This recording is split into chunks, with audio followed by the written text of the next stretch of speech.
Hi, Leo DeMilo here, and in this tutorial I'm going to show you how to use some free keyword tools when you're trying to research your niches. And basically the reason why I'm doing this, there's actually two reasons. The first reason is because there's a lot of you out there, marketers and bloggers alike, that seem to think that by purchasing one of these higher priced programs for SEO or for keywords, that you're going to somehow have an advantage over someone that's using free keyword suggestion tools, and it's just not the case. Excuse me. um, Basically, these programs that you pay for are leeching off the same sources that these free tools that you can find online do. So there's really, if you want to go and you want to purchase one of these products, be my guest. Please let me know. I will send you my affiliate link, and we'll both make a little bit of money, or I'll make a little bit of money. But if you don't, I just want you to know that you don't have to use them. They do make things a little bit prettier, but and easier to look at. But other than that, I just don't see much use. And I do own something like 5 keyword tools and 2 SEO tools, I think, at this point.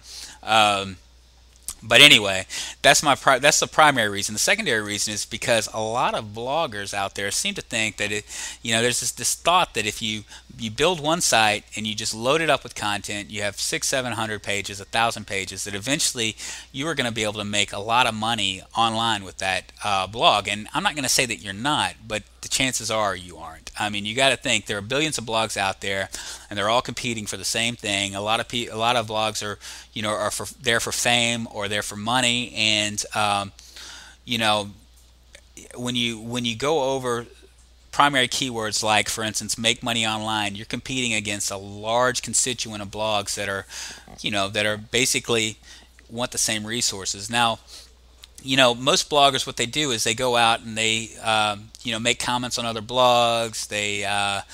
They use the social directories and social networks, and they just hope and pray that eventually one of these A-listers are going to mention them, and then you know, they'll start to make headway in the not only in the surface but have regular readers. Well, most people that are dealing with niches don't think that way.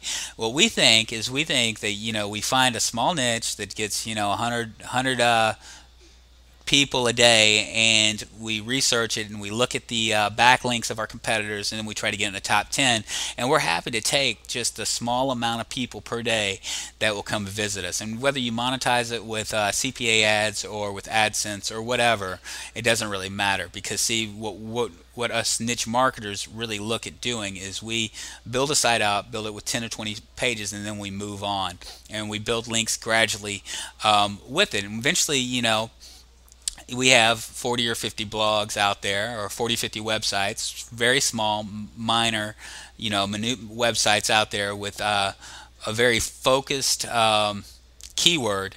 And, if you can make 50 to $100 a month off each site, you're making a living. And that's what I want to show you today. So we're going to be using a couple products here. We're using SEO Quake as first. It's a plug-in for Firefox or Internet Explorer, and basically what it does is it gives you a wealth of data, as you can see up above here, that you can use when you're trying to research your competitors.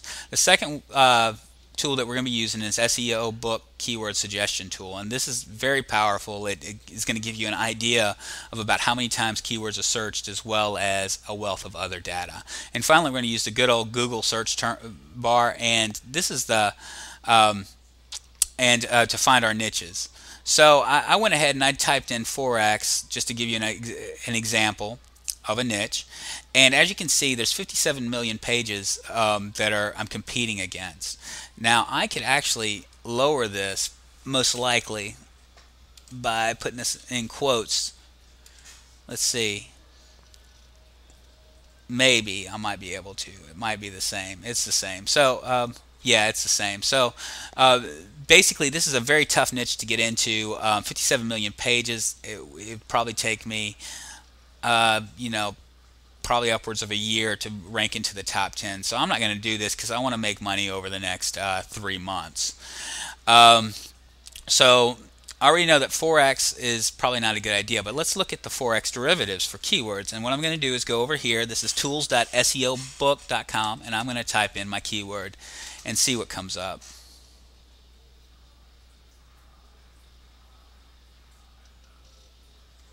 All right. And as you can see, if you can rank in the top 10 for the keyword Forex, chances are you're going to make quite a bit of money. You can do that. It would be a long, you could take the long road and try to build a site that deals exclusively with the word Forex, or you could go with the quicker and what I consider the better options, which is to find a long tail keyword. So here's Forex pivot points. It gets 173 visits of searches per day, and that is good enough for me. If I can just get 75 searches from that particular keyword and then get another 20 or 30, then I'm in business. And let's go ahead and use that. So what I'll do is I'll go over here and I will do a search, a competitive search. So we're going to do Forex pivot points, and we'll search for it.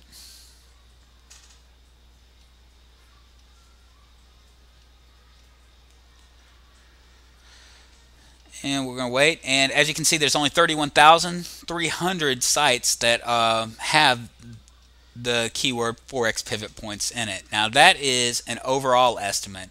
It's not it is not a indicative of the actual amount of competitors that you have. So what I'm going to do is I'm going to do an in-title search and see what comes up there.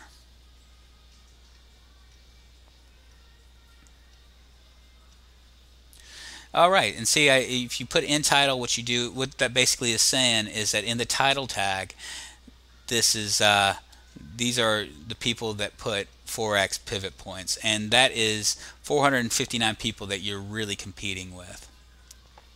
So anyway, that's it of this part of the tutorial. I'm going to go over some more stuff in the second part, so stay tuned.